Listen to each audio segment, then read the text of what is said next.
नमस्कार दोस्तों, कैसे आप सभी लोग। आज तारीख 10 जनवरी 2025 दिन शुक्रवार। हिंदी तिथि की बात की जाए तो आज पौष माह के शुक्ल पक्ष की एकादशी तिथि है। तो चलिए दोस्तों, एक बार फिर से हाजिर हो गए आपके सामने राजस्थान की आज की 40 और गर्मा गर्म बड़ी खबरों को लेकर। बताएंगे आपको सभी खबरों के बारे में विस्तार से, लेकिन उससे पहले आज की बड़ी खबरों पर, मुख्य समाचारों पर, टॉप हेडलाइंस पर एक नजर डाल लेते हैं।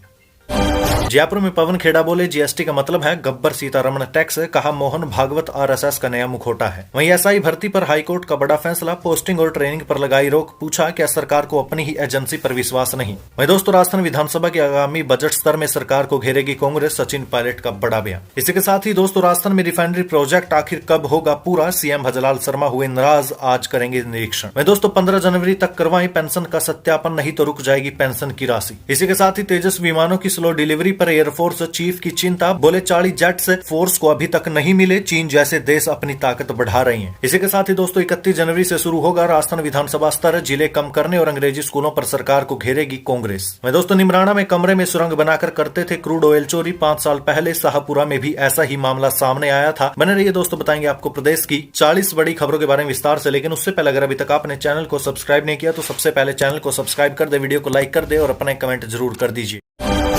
नमस्कार दोस्तों, राजस्थान की आज की पहली और बड़ी खबर। जयपुर में पवन खेड़ा बोले, जीएसटी का मतलब है गब्बर सीतारमण टैक्स। कहा, मोहन भागवत आरएसएस का नया मुखौटा है। देखिए, कांग्रेस नेता पवन खेड़ा ने जयपुर प्रदेश कांग्रेस कार्यालय में प्रेस कॉन्फ्रेंस करते हुए भारतीय जनता पार्टी और केंद्र सरकार की नीतियों पर तीखा हमला बोला है। उन्होंने खास तौर पर जीएसटी को लेकर वित्त मंत्री निर्मला सीतारमण और प्रधानमंत्री नरेंद्र मोदी की आलोचना की। खेड़ा ने जीएसटी को गब्बर सीतारमण टैक्स करार देते हुए इसे मिडिल क्लास, गरीब और किसानों के लिए विनाशकारी बताया है। वहीं जयपुर पीसीसी में पवन खेड़ा ने कहा कि जीएसटी लागू हुए 90 महीने हो चुके हैं, लेकिन इसका फायदा आम जनता को नहीं मिल सका। उल्टा ये गरीब और मध्यम वर्ग और छोटे व्यवसायियों पर बोझ बन गया है। उन्होंने आरोप लगाया कि जीएसटी की अलग अलग दरें आम आदमी के लिए जटिलता बढ़ा रही है। उन्होंने कहा कि मोदी जी ने एक देश एक टैक्स का वादा किया था, लेकिन पॉपकॉर्न जैसी चीजों पर 3 अलग अलग टैक्स लगाकर वादा निभा रहे हैं। जीएसटी का 64% बोझ गरीब और मध्यम वर्ग पर पड़ता है, जबकि केवल 3% अमीर वर्ग पर। पवन खेड़ा ने कहा कि मनमोहन सिंह जी ने पहले ही चिताया था कि जीएसटी गरीब और मिडिल क्लास को नुकसान पहुंचाएगा। अब वही बात सच साबित हो रही है। इसी दौरान पवन खेड़ा ने कहा कि कांग्रेस पार्टी जीएसटी के वर्तमान स्वरूप को बदलकर जीएसटी 2.0 लागू करने की मांग करती है। उन्होंने इसे सरल बनाने और गरीब और मिडिल क्लास को राहत देने का प्रस्ताव भी रखा। इसके अलावा पवन खेड़ा ने दिल्ली में कांग्रेस की राजनीति और चुनाव को लेकर भी बयान दिया है। उन्होंने कहा कि दिल्ली में कांग्रेस के पक्ष में माहौल है, हमारी सरकार का काम आज भी वहां दिखता है और हमें इसका फायदा मिलेगा। वहीं मोहन भागवत और आरएसएस पर टिप्पणी करते हुए खेड़ा ने कहा कि मोहन भागवत आरएसएस का नया मुखौटा बनकर सामने आए हैं, लेकिन उनका असली एजेंडा वही है। बीजेपी और आरएसएस केवल चेहरे बदलती है, लेकिन उनकी मानसिकता नहीं बदलती। राजस्थान हाईकोर्ट का बड़ा फैसला, पोस्टिंग और ट्रेनिंग पर लगाई रोक। पूछा, क्या सरकार को अपनी एजेंसी पर विश्वास नहीं। देखिए, राजस्थान हाईकोर्ट ने सब इंस्पेक्टर यानी एसआई भर्ती 2021 मामले में बीते दिन बड़ा फैसला सुनाते हुए अभ्यर्थियों की ट्रेनिंग और नए आदेशों पर रोक लगा दी है। जस्टिस समीर जैन ने इस मामले में किसी भी नए आदेश को लेकर रोक लगा दी। अदालत ने कहा कि यह मामला अभी जांच और सुनवाई के दायरे में है, इसलिए कोई भी आगे की कार्रवाई नहीं हो सकती। हाईकोर्ट ने अगली सुनवाई की तारीख 10 फरवरी तय की है। बता दें कि हाईकोर्ट ने सब इंस्पेक्टर भर्ती परीक्षा पास करने वाले अभ्यर्थियों की ट्रेनिंग, पासिंग आउट, परेड और फील्ड पोस्टिंग पर रोक लगा दी है। अदालत ने स्पष्ट किया कि जब तक मामले का निपटारा नहीं हो जाता तब तक कोई नई प्रक्रिया शुरू नहीं की जाएगी। दोस्तों, इसके अलावा हाईकोर्ट ने सरकार को फटकार लगाते हुए कहा कि आपके पास एसआईटी, पुलिस मुख्यालय और एजी की राय है, फिर भी आप निर्णय लेने में देरी कर रहे हैं। हमें याचिकाकर्ता की मांग पर फैसला लेना है। भर्ती रद्द करनी है या नहीं, ये मुख्यमंत्री का काम है। पब्लिक में सभी जरूरी सामग्री उपलब्ध है, लेकिन कोर्ट को स्पष्ट जानकारी नहीं दी जा रही। वहीं एसआई भर्ती 2021 पर हाईकोर्ट में सुनवाई के दौरान सरकार को अतिरिक्त समय देने की मांग पर कोर्ट ने कहा कि सरकार को अपनी कमेटी, अपनी एसआईटी और अपने एजी की राय पर विश्वास नहीं है। क्या इन तीनों की राय का कोई महत्व नहीं है। राजस्थान में 11 जनवरी को ओलों के साथ बारिश होने की चेतावनी। आईएमडी ने इन 14 जिलों के लिए जारी किया येलो और ऑरेंज अलर्ट। देखिए, मौसम विभाग ने अगले कुछ दिनों के लिए अलर्ट जारी करते हुए कई जिलों में आज यानी 10, कल यानी 11 और परसों यानी 12 जनवरी को तेज हवाओं के साथ ओलावृष्टि और मेघ गर्जन और बारिश की संभावना जताई है। ऐसे में आईएमडी ने 6 जिलों में ऑरेंज अलर्ट और 8 जिलों में येलो अलर्ट जारी किया। मौसम विभाग के अनुसार एक और मजबूत पश्चिमी विक्षोभ के सक्रिय होने से आज यानी 10 से लेकर 12 जनवरी के दौरान बीकानेर, भरतपुर, जयपुर संभागों के क्षेत्रों में मेघ गर्जन के साथ मावठ होने की संभावना है। ऐसे में मौसम विभाग ने डबल अलर्ट जारी करते हुए कई जिलों में येलो और ऑरेंज अलर्ट जारी किया है। मौसम विभाग ने 6 जिलों में येलो अलर्ट जारी करते हुए अजमेर, दौसा, धौलपुर, जयपुर, करौली, बीकानेर, हनुमानगढ़ और श्रीगंगानगर में मेघ गर्जन और वज्रपात और 30 से 40 किलोमीटर प्रति घंटे की रफ्तार से तेज हवाएं चलने की संभावना जताई है। वहीं इसके अलावा ओलावृष्टि, मेघ गर्जन और वज्रपात का ऑरेंज अलर्ट देते हुए अलवर, भरतपुर, झुंझुनू, सीकर, चूरू और नागौर में ऑरेंज अलर्ट जारी किया है।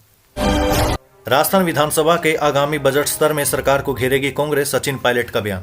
देखिए, राजस्थान विधानसभा का बजट सत्र 31 जनवरी से शुरू होगा। कांग्रेस नेता सचिन पायलट ने राजस्थान में भाजपा की भजनलाल सरकार पर निशाना साधते हुए कहा कि सरकार भर्ती परीक्षा पर अपना मत साफ करे। सरकार ने जिन नए फैसलों को रद्द किया है उसे लेकर भी जनता में काफी आक्रोश है। 1 साल के कार्यकाल में इस सरकार ने केवल वादे किए। सदन में भजनलाल सरकार का जो 1 साल का कार्यकाल रहा है उस पर कांग्रेस हर तरफ से घेरने का काम करेगी। वहीं प्रदेश सरकार ने बड़ा कंफ्यूजन पैदा किया हुआ है। सरकार के मंत्री बोलते हैं परीक्षा रद्द होगी, वहीं सरकार कोर्ट में कहती है कि हम नहीं कर पाएंगे। तो जो कंफ्यूजन और अनिश्चितता बनी हुई है इससे जनता ही पिस रही है। सरकार को अब देरी नहीं करनी चाहिए और अपना जो मत है उसे जनता को बताना चाहिए कि वो क्या करना चाहती है। वहीं कांग्रेस नेता सचिन पायलट ने कहा कि नौजवान बच्चे परीक्षा देकर बैठे हैं, सरकार ने उनका फ्यूचर खतरे में डाल दिया है। अभी राजस्थान विधानसभा का जो स्तर 31 जनवरी से शुरू होने जा रहा है उसमें हम सरकार को घेरेंगे। सरकार ने जिन नई जिलों को रद्द किया है उसे लेकर भी जनता में काफी आक्रोश है। परीक्षाओं को लेकर भी जो अनिश्चितता बनी हुई है उसको लेकर सरकार को जवाब देना होगा। वहीं कांग्रेस नेता सचिन पायलट ने कहा कि हम सदन को चलवाने की बात विधानसभा अध्यक्ष से रखेंगे, लेकिन जवाबदेही तय करनी पड़ेगी। सरकार को कटघरे में खड़ा करके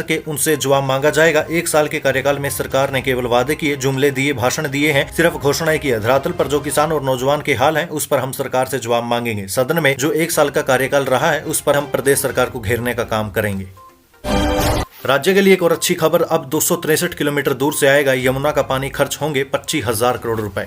देखिए दोस्तों, पीकेसी और ईआरसीपी यानी कि ईस्टर्न राजस्थान कैनाल प्रोजेक्ट का मुद्दा सुलझने के बाद अब राजस्थान को एक और खुशखबरी जल्दी ही मिलने वाली है। भजनलाल सरकार राजस्थान में 263 किलोमीटर दूर से यमुना का पानी लाने के प्रयास में जुटी है। यमुना का पानी प्रदेश के 3 जिलों तक लाने की लागत करीब 5,000 करोड़ रुपए बढ़ने का शुरुआती अनुमान लगाया गया है। जल संसाधन विभाग के आकलन में स्थिति सामने आई है। इस काम में अब 25,000 करोड़ रुपए से ज्यादा खर्च होंगे। ताजेवाला हेड से 3 अलग अलग पाइपलाइनों के जरिए करीब 263 किलोमीटर दूर से पानी लाया जाएगा। हरियाणा के हथिनी कुंड बैराज जो कि ताजेवाला हेड है उस पर खुद का पंप हाउस यानी इनटेक बनाया जाएगा ताकि पानी वितरण को लेकर हरियाणा पर निर्भरता न रहे। यहीं से सीधे राजस्थान के चूरू, झुंझुनू और सीकर में पानी पहुंच सकेगा। हालांकि राजस्थान और हरियाणा की संयुक्त टास्क फोर्स डीपीआर बनाएगी जिसमें से वास्तविक लागत और दूरी सामने आएगी। दोस्तों, इस काम को 2 चरणों में किया जाएगा। पहले चरण में राजस्थान के चूरू, सीकर, झुंझुनू और अन्य क्षेत्रों में पेयजल आपूर्ति के लिए जल उपलब्ध होगा। दूसरे चरण में चूरू जिले में 35,000 हेक्टेयर और झुंझुनू जिले में 70,000 हेक्टेयर में सिंचाई के लिए पानी दिया जाएगा।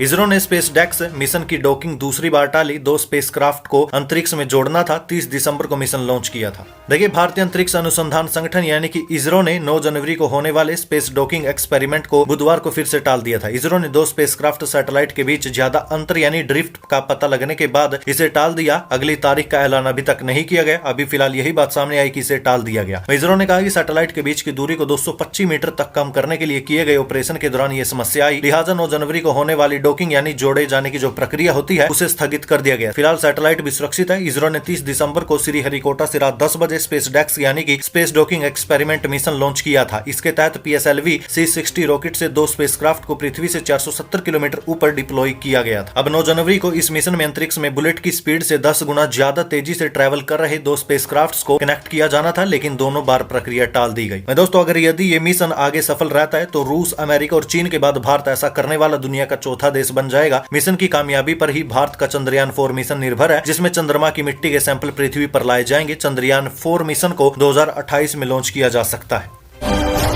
राजस्थान में रिफाइनरी प्रोजेक्ट आखिर कब होगा पूरा, सीएम भजनलाल शर्मा नाराज, आज करेंगे निरीक्षण। देखिए दोस्तों, राजस्थान का रिफाइनरी प्रोजेक्ट तमाम प्रयासों के बावजूद पूरा नहीं हो पा रहा है। इसको लेकर पिछले दिनों सीएम भजनलाल शर्मा ने अधिकारियों को फटकार भी लगाई थी। अब सीएम आज यानी शुक्रवार को पचपदरा पहुंचकर रिफाइनरी के कार्यों का निरीक्षण कर जानकारी लेंगे। वहीं जानकारी के मुताबिक राज्य में भजनलाल सरकार बनने के बाद रिफाइनरी का काम दिसंबर 2024 तक पूरा करने का अधिकारियों ने दावा किया था। इसके बाद राज्य सरकार का 1 साल का कार्यकाल पूरा होने तक काम खत्म करने के लिए कहा गया था। इस अवधि तक भी काम पूरा नहीं हुआ तो 31 मार्च 2025 तक काम पूरा करने के लिए कहा गया है। लेकिन अब इस तारीख तक भी संशय बना हुआ है कि काम होगा या फिर नहीं। वहीं HPCL और राजस्थान सरकार की संयुक्त उद्यम company HPCL Rajasthan refinery limited की ओर से बाड़मेर के पचपदरा में 9 मिलियन टन वार्षिक क्षमता की BS6 मानक की अत्याधुनिक रिफाइनरी बन रही है। परियोजना क्षेत्र में करीब 85% कार्य पूरा हो चुका है। हालांकि 10 प्रोसेस इकाइयों का कार्य 90 से 98% तक हो चुका है। क्रूड और वैक्यूम डिस्टिलेशन यूनिट और डिलेड कोकर यूनिट का करीब 94%, हाइड्रोजन जनरेशन यूनिट और डीजल हाइड्रोजन यूनिट का 98% से अधिक और VGO और HDT यूनिट आदि का काम 94% से अधिक हो चुका है। इनके अलावा कुछ अन्य यूनिटों का काम अभी धीमा है। पेंशनर्स के लिए जरूरी खबर, 15 जनवरी तक करवाएं पेंशन सत्यापन, नहीं तो रुक जाएगी आपकी पेंशन की राशि। देखिए, सामाजिक सुरक्षा पेंशन योजना अंतर्गत सम्मिलित राष्ट्रीय वृद्धावस्था पेंशन योजनाएं, राष्ट्रीय निःशक्त पेंशन योजनाएं, राष्ट्रीय विधवा पेंशन योजना, राजस्थान सामाजिक सुरक्षा लघु और सीमांत वृद्धजन कृषक सम्मान पेंशन योजना, मुख्यमंत्री एकल नारी सम्मान पेंशन योजना, मुख्यमंत्री विशेष योग्यजन सम्मान पेंशन योजना, मुख्यमंत्री वृद्धावस्था सम्मान पेंशन योजना अंतर्गत जितने भी सामाजिक सुरक्षा पेंशन के लाभार्थियों का वार्षिक पेंशन सत्यापन बकाया है उन्हें करवाना होगा। सामाजिक सुरक्षा पेंशन लाभार्थी वार्षिक सत्यापन ई मित्र केंद्र और ई मित्र कियोस्क या बायोमेट्रिक के माध्यम से या एंड्रॉइड मोबाइल ऐप के माध्यम से और संबंधित स्वीकृतिकर्ता अधिकारी के द्वारा लाभार्थी के आधार कार्ड से जुड़े मोबाइल पर OTP के माध्यम से भी किया जा सकता है। वहीं अगर अभी तक सामाजिक सुरक्षा पेंशन लाभार्थी ने अपनी पेंशन का वार्षिक सत्यापन नहीं करवाया तो 15 जनवरी तक करवा ले, अन्यथा आपकी पेंशन की राशि रुक जाएगी। रीट आवेदन के लिए बचे हैं केवल कुछ ही दिन, 10 लाख तक पहुंच सकती है आवेदनों की संख्या। देखिए, रीट का आयोजन इस वर्ष 27 फरवरी को होगा। इसके लिए इन दिनों आवेदन फार्म भरे जा रहे हैं। आवेदन भरने की अंतिम तिथि 16 जनवरी है। ऐसे में रीट का आवेदन भरने वाले अंतिम तिथि का इंतजार न देखें। राजस्थान में शिक्षक बनने के लिए शिक्षक पात्रता परीक्षा रीट आयोजित की जा रही है। इसके लिए आवेदन फार्म भरने की प्रक्रिया इन दिनों जारी है। इस बार माध्यमिक शिक्षा बोर्ड की ओर से रीट का आयोजन किया जा रहा है। इस बार रीट के आवेदनों की संख्या करीब 10 लाख तक पहुंच सकती है। वही दोस्तों, जो अभ्यर्थी रीट के लिए आवेदन कर रहे हैं उन्हें कुछ बातें बता देता हूँ। जैसे की परीक्षा में नेगेटिव मार्किंग नहीं है, वहीं OMR सीट पर गड़बड़ी होने पर परीक्षा परिणाम भी रद्द हो सकता है। वहीं आवेदन फार्म में लगाए गए फोटो और परीक्षा के दिन प्रस्तुत फोटो में समानता होनी चाहिए। अगर वो अलग होगी तो आपके लिए परेशानी खड़ी हो सकती है। इसके अलावा परीक्षा केंद्र पर परीक्षा से 2 घंटे पहले पहुंचना अनिवार्य है। परीक्षा का समय 2 घंटे 30 मिनट का होगा। ये सब बातें आपको इसलिए बता रहा हूँ ताकि आप इन सब बातों को लेकर सतर्क रहें और परीक्षा के दिन कोई गड़बड़ न कर दे। राजस्थान पुलिस में चली तबादला एक्सप्रेस, बदल दिए गए 179 इंस्पेक्टर। दोस्तों, राजस्थान पुलिस के 179 पुलिस इंस्पेक्टर के तबादले किए गए। इनमें से 32 को तो जयपुर कमिश्नरेट से हटाकर अन्य जगहों पर लगाया गया है। इसके अलावा जयपुर रेंज, जोधपुर कमिश्नरेट, उदयपुर से लेकर ACB, SOG और ATS तक के इंस्पेक्टर्स को इधर उधर किया गया। ये पहली तबादला सूची है और इसके बाद कुछ लिस्ट और आना बताया जा रहा है। आपको बता दें कि सरकार ने इसी महीने के पहली तारीख को तबादलों से 10 दिन के लिए बैन हटाया है। यही कारण है कि अब आने वाले दिनों में लगभग हर विभाग से तबादला सूचियां जारी होने वाली है। राजस्थान पुलिस में 1 लाख से ज्यादा पुलिसकर्मी, इनमें कांस्टेबल से लेकर DGP स्तर के अधिकारी भी शामिल हैं। भजनलाल सरकार की बड़ी पहल, देश विदेश में राजस्थान फाउंडेशन के लिए खुलेंगे 14 नए चैप्टर। देखिए, प्रवासी राजस्थानियों को निवेश के लिए आकर्षित करने और उनके प्रदेश से जुड़े अन्य मामलों में सहयोग के लिए राज्य सरकार देश विदेश में राजस्थान फाउंडेशन के 14 नए चैप्टर की शुरुआत कर रही है। साथ ही मौजूदा 12 चैप्टर को सक्रिय किया जाएगा। देश में भुवनेश्वर, दिल्ली, पुणे, रांची, गुवाहाटी और विदेश में Dubai, Munich, Riyadh, Tokyo, Singapore, Doha, Melbourne, Nairobi जो कि केनिया में पड़ता है और कंपाला जो कि युगांडा में है, वहाँ पर नए चैप्टर होंगे। पिछले दिनों जयपुर में हुई rising Rajasthan global investment summit के दौरान प्रवासी राजस्थानी सम्मेलन में मुख्यमंत्री ने इसके संकेत दिए थे। वहीं इसके अलावा भारत में अहमदाबाद, कोयबटूर, बेंगलुरु, कोलकाता, चेन्नई, सूरत, हैदराबाद, मुंबई, इंदौर और विदेश में न्यूयॉर्क, लंदन और नेपाल में पहले से चैप्टर खुले हुए हैं, लेकिन सक्रिय न होने से प्रवासी राजस्थानी और प्रदेश को लाभ नहीं मिल पा रहा है।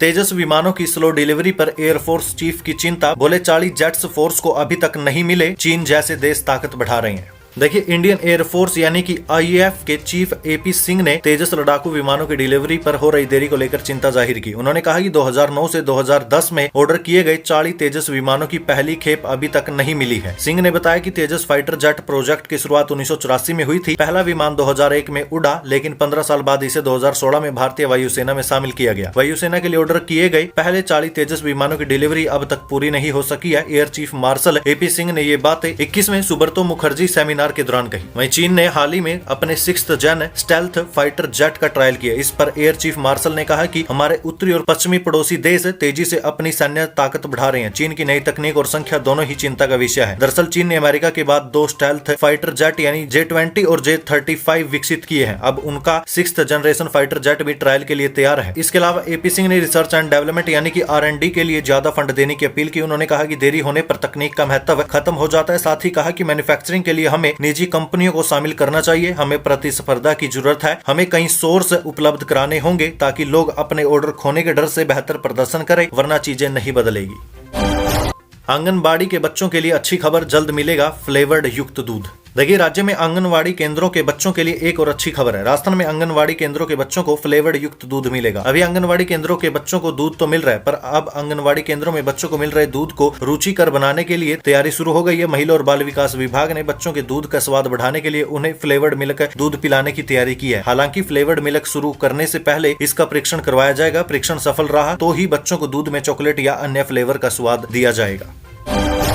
31 जनवरी से शुरू होगा राजस्थान विधानसभा स्तर जिले कम करने और अंग्रेजी स्कूलों पर सरकार को घेरेगी कांग्रेस। देखिए, राजस्थान की 16वीं विधानसभा का तृतीय स्तर 31 जनवरी से शुरू होगा। विधानसभा स्तर की अधिसूचना बुधवार को जारी कर दी गई थी। इस स्तर में भजनलाल सरकार अपना दूसरा बजट पेश करेगी। स्तर के पहले दिन राज्यपाल का अभिभाषण होगा। राज्यपाल हरिभाऊ बागड़े का ये पहला अभिभाषण होगा। ये स्तर हंगामेदार होने की पूरी संभावना है। जिले कम करने, अंग्रेजी स्कूलों की समीक्षा को लेकर कमेटी गठित करने सहित कई मुद्दों पर विपक्ष सरकार को घेरने की रणनीति बना रहा है। वहीं भाजपा ने पिछली कांग्रेस सरकार के समय के मुद्दों को एकत्रित करना भी शुरू कर दिया है।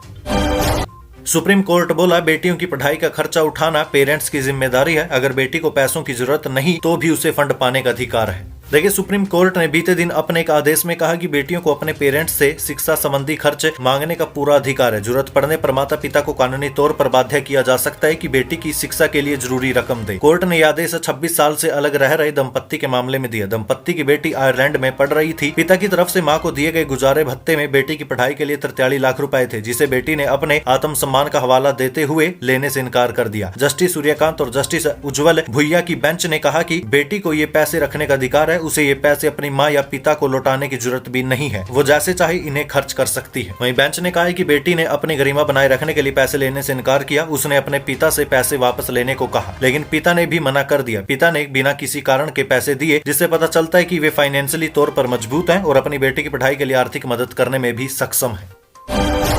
निमराना में कमरे में सुरंग बनाकर करते थे क्रूड ऑयल चोरी। 5 साल पहले शाहपुरा में भी ऐसा ही मामला आया था सामने। देखिए, राज्य के कोटपुतली बहरोड जिले में क्रूड ऑयल चोरी होने का हैरान कर देने वाला मामला सामने आया, जिसे देखकर पुलिस अधिकारी भी दंग रह गए। नेशनल हाईवे पर शाहजहांपुर टोल प्लाजा से 2 किलोमीटर दूर निमराना के जनक सिंहपुरा गांव के पास हिसार निवासी अर्जुन ने पहले किराए पर जमीन ली। इसके बाद कबाड़ गोदाम की आड़ में करीब 125 मीटर लंबी सुरंग बनाकर IOCL यानी कि इंडियन ऑयल कॉर्पोरेशन लिमिटेड की पाइप से क्रूड ऑयल चोरी करने का काम शुरू कर दिया। क्रूड ऑयल चोरी होने का ये खेल 1 महीने से चल रहा था। हालांकि अभी आरोपी पुलिस की गिरफ्त से दूर है। बता दें कि राजस्थान में 5 साल पहले भी एक ऐसा ही हैरान कर देने वाला मामला सामने आया था। बता दें कि जयपुर के शाहपुरा थाना इलाके में अक्टूबर 2019 में आरोपियों ने सुरंग बनाकर चाकसू से पानीपत जा रही इंडियन ऑयल की भूमिगत पाइपलाइन से क्रूड ऑयल चोरी किया था। क्रूड ऑयल चोरी करने के लिए 2 चैम्बर भी बनाए गए थे। तब वोल्व से 100 मीटर की दूरी पर टीन शेड मिला था, जिनमें मुख्य लाइन से तेल चोरी किया जा रहा था और टीन शेड में 2 चैम्बर भी मिले थे। वहीं शाहपुरा में जहां करीब 100 मीटर लंबी सुरंग तैयार की गई थी, वहीं निमराना में आरोपियों ने कबाड़ गोदाम की आड़ में पहले 150 मीटर लंबी सुरंग बनाई और क्रूड ऑयल चोरी करने लगे। दोनों ही जगह रात के समय सुरंग बनाने का काम किया गया था। हालांकि दोनों ही मामलों में 1 ही महीने के अंदर चोरी का राज खुल गया था। जयपुर में 24 नीलगाय के सिर काटकर फेंके, जंगल में खाल और अन्य अवशेष मिले। ग्रामीणों ने एक शिकारी को पकड़कर पुलिस को सौंपा। देखिए, जयपुर के चोमू में 24 नीलगाय का शिकार हो गया। वन विभाग की टीम को जंगल में नीलगाय की खाल और कटे हुए सिर मिले हैं। मामला कालेडेरा थाना इलाके के सबलपुरा गांव का है। ग्रामीण गुरुवार सुबह जंगल में गए तो उन्हें करीब 24 नीलगाय के अवशेष मिले। लोगों ने मौके से एक शिकारी को पकड़ लिया और पुलिस के हवाले कर दिया। थाना प्रभारी कमल सिंह ने बताया कि ग्रामीणों की सूचना पर पुलिस मौके पर पहुंची, शिकारी विकास बावरिया को गिरफ्तार किया। हालांकि लोगों को देखकर 2 शिकारी भागने में कामयाब हो गए। पकड़े गए शिकारी से उसके अन्य साथियों के बारे में पूछताछ की जा रही है। जल्दी ही अन्य शिकारियों को गिरफ्तार कर लिया जाएगा। आरोपी के पास से 150 कारतूस, 1 बंदूक और अन्य हथियार बरामद हुए। मौके पर 2 आधार कार्ड भी मिले। क्या आसाराम जेल से बाहर आएगा? सुप्रीम कोर्ट से जमानत मिलने के बाद चर्चा। लीगल एक्सपर्ट बोले, हाईकोर्ट में 5 बार खारिज हो चुकी है अर्जी।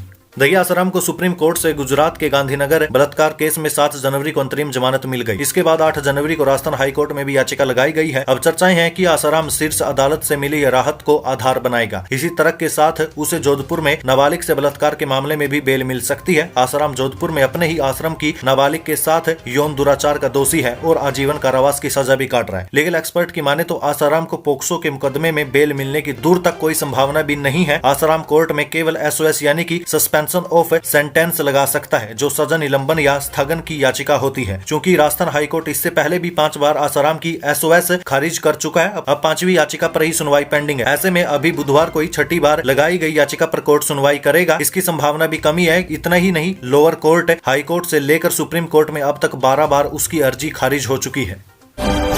उदयपुर एयरपोर्ट पर चेक इन का समय घटेगा। चेहरा स्कैन होने पर मिलेगी एंट्री। बोर्डिंग पास और ID की जरूरत नहीं होगी। देखिए, उदयपुर के डबोक स्थित महाराणा प्रताप एयरपोर्ट पर जल्दी ही डीजी यात्रा सुविधा की शुरुआत होगी। ये सिस्टम फेस रिकॉग्निशन तकनीक पर काम करेगा। इसमें यात्री अपनी जानकारी डीजी यात्रा ऐप में अपलोड करते हैं। यहाँ उनकी व्यक्तिगत जानकारी सुरक्षित रहेगी। गेट पर चेहरा स्कैन कर यात्री सिक्योरिटी और बोर्डिंग के लिए आगे बढ़ सकते हैं। इसके लिए बोर्डिंग पास और आईडी दिखाने की जरूरत नहीं होगी। इससे चेक इन में लगने वाला 20 से 30 मिनट का समय घटकर 5 से 10 मिनट रह जाएगा। एयरपोर्ट अथॉरिटी ऑफ इंडिया ने इस सुविधा के लिए उदयपुर एयरपोर्ट का चयन किया। इस सुविधा के तहत पेपरलेस चेक इन की सुविधा दी जाएगी। यात्री का चेहरा स्कैन होगा और एंट्री मिल जाएगी। ये सुविधा अगले साल के अंत तक मिलनी शुरू होगी। इससे पहले इस पर काम की प्रक्रिया चल रही है। देश में डीजी यात्रा की शुरुआत साल 2022 में की गई थी। इसका मकसद हवाई यात्रियों को पेपरलेस और तेज चेक इन की सुविधा प्रदान करना है। डीजी यात्रा की सुविधा वर्तमान में देश के करीब 30 हवाई अड्डों पर उपलब्ध है। करीब 60 लाख यात्रियों ने ये ऐप डाउनलोड कर रखा है। अब तक करीब 3 करोड़ 25 लाख यात्री इस सुविधा को उपयोग कर चुके हैं। 1 दिसंबर 2022 को 3 हवाई अड्डे नई दिल्ली, वाराणसी और बेंगलुरु पर इस सुविधा की शुरुआत हुई।